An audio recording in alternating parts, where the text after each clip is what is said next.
Itong bahay niyo masyadong maliit. Paano kayo nakakatagal? Paano kayo nakakatagal? Bakit ka ba nagpunta rito, ha? Balita ako may sakit ka kaya nagpunta ako. Tatanga-tanga lang ang nagkakasakit tuwing summer. Gusto mo bang sipain kita palabas ng bahay? Pasensya ka na, Master Daoming siya. Hindi ko gaano naturuan ng magandang asal ang aking anak na yan. Paano naman niya sasaktan ng isang tao na wala namang dahilan? Nahihiya ako sa inyo dahil hindi naman alam ng aking anak ang kanyang ginagawa. Sige, halika na, Mr. Daoming siya. Nakahanda na ang ating hapunan. Sige na, maupo ka na. Huwag kang mahihiya sa amin, ha? Ma, kawali ang pinukpok nyo. Aba, syempre, ano naman ang gusto mong gamitin ko? Pero mamantika yan. Isipin mo na lang na conditioner yan.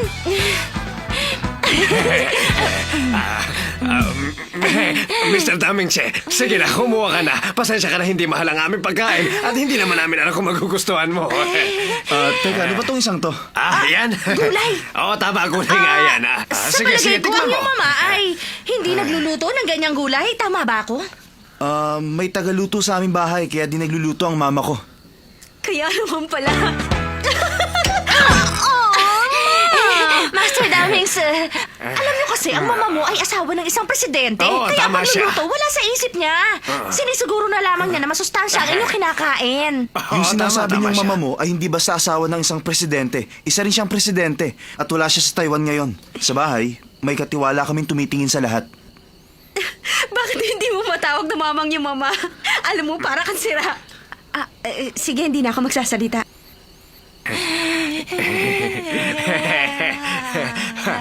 Kailangan mo ba ng katulong sa inyong bahay? Alam mo kasi, sa panahon ngayon, mahirap ang buhay. Kumain na tayo. Sige, sige.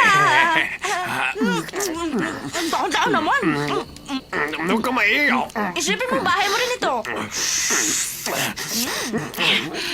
Hindi Ano masyado ka ba? masarap. Masarap nga eh. Sarap. Sige, kumain ka pa. Hindi naman pala gaano magaspang ang ugali niya. Kahit na nga ba nanggaling siya sa mayamang pamilya. Alam mo, masarap din naman ang murang pagkain. Salamat sa masarap na hapunan.